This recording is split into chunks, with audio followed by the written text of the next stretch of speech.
Hello everybody, Ace here, giving it to you straight with day 9 of the video log challenge. 100 days is going to be a lot, hit a little bit of a wall today, but I'm excited to bring you this quick clip on letting go of attachments to outcomes. Today's election day, November 3rd, whatever happens, stuff is hitting the fan. It's inevitable. This is what's going to go down. There's going to be a lot of anger. There's going to be a lot of resentment. There's going to be a lot of tears. It's going to be 2016 on steroids. So that's why I wanted to jump on today and talk to you a little bit about letting go of attachments to outcomes by turning your outlook in on yourself and saying, no matter what happens, this is how I want to be in this situation. And if you can choose how you want to be in the situation, then there'll never be a time or a place where you get taken off kilt. Because that's the point of this. The whole point of letting go of attachments isn't to say you don't have an opinion, isn't to say that you don't care, isn't to become apathetic towards life and towards politics or towards whatever it is that we're talking about.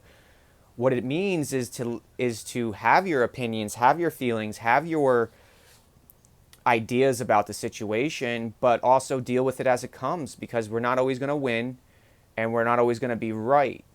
But what I've learned is the more I've turned in on myself, the more I've let go of the trauma from my past, rewrote the programs that were causing me to spin my wheels, the less I had to worry about that. The less I have to worry about being wrong or defending myself or doing all those things, because that's all old world behavior in a way. It's all fear-based, three-dimensional mindset.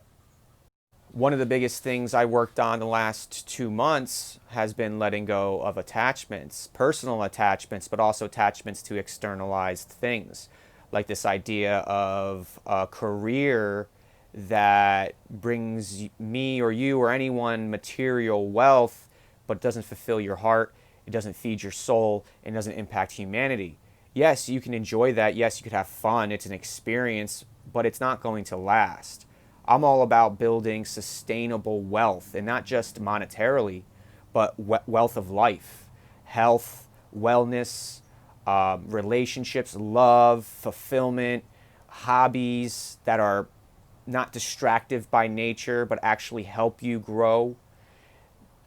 That's what we're moving into. I feel like that's what we have to move into. I've just kept surrendering these last 4 years specifically because everything I tried didn't work. Everything I did became so painful. It made me suffer, suffer, suffer.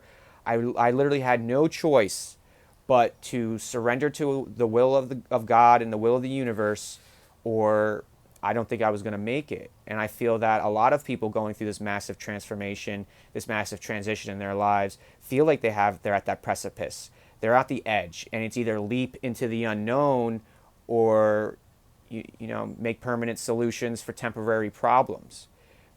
This isn't even a set of problems. This is just life. And this is exactly what life is all about, but because of the matrix and the programming they've given us, basically teaching us that we need to be happy 24/7, that we have nothing to be upset about, that we have all this abundance, but in reality, we don't have a lot of that abundance. The abundance they're talking about is basically amenities, which is wonderful. It's not very hard to survive in the West now, but it's nearly impossible to thrive. And there are people living in the Amazon jungle who are thriving, who don't have central air AC, who don't have refrigeration, who don't have all these amenities that we believe are creature comforts, but in reality, they're just bonuses. They're there to keep us from complaining, just like sports. I can't watch sports anymore. I was the biggest sports junkie growing up. I wanted to be a professional baseball player. I watched football religiously, UFC. I loved it. I love athletes. I love athleticism. And then I realized it was all control. It's all distraction.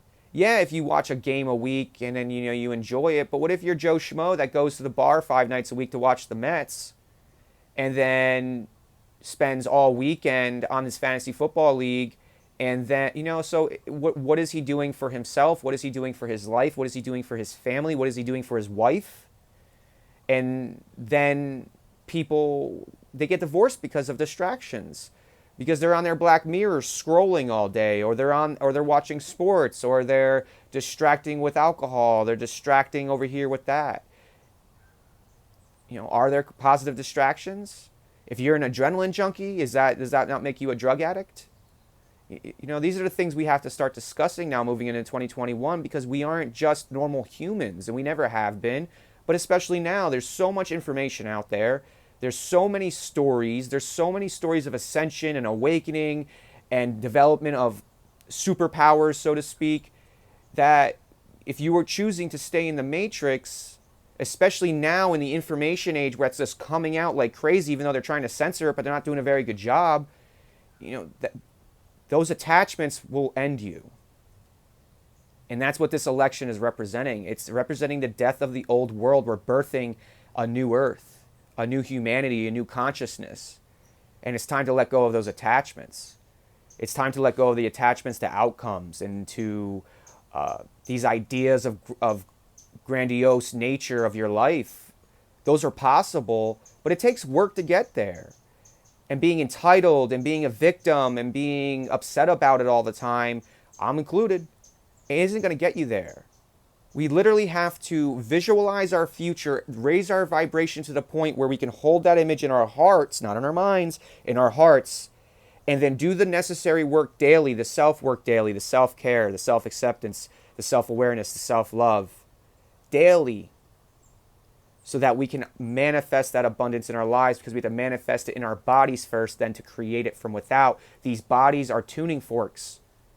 These bodies are tuning forks for our consciousness. What we focus on, we create, whether that's hell or heaven, from within and from without. And we're always trying to change the world. Everybody forever has been trying to change the world. But in reality, you can't change the world, just like you can't change anyone. The only way you can impact the world is by impacting yourself.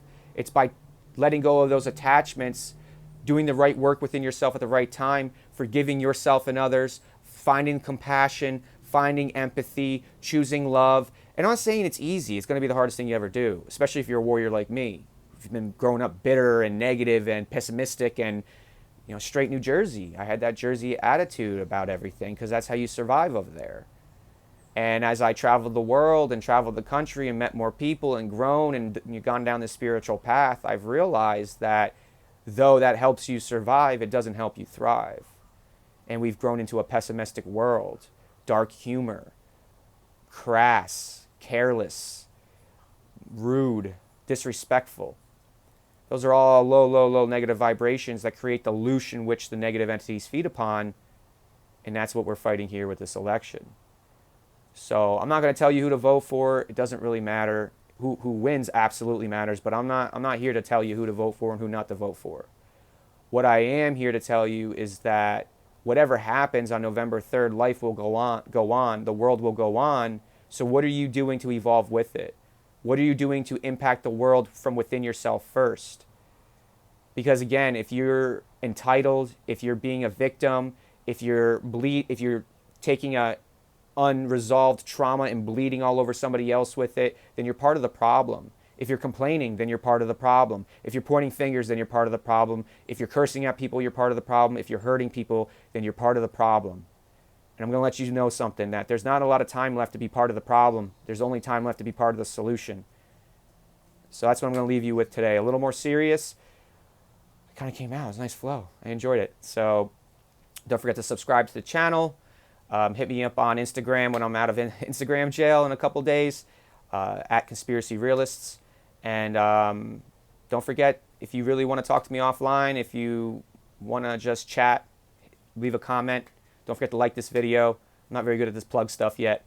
But I really appreciate you. Day 9 in the books. I'll see you tomorrow. Thank you.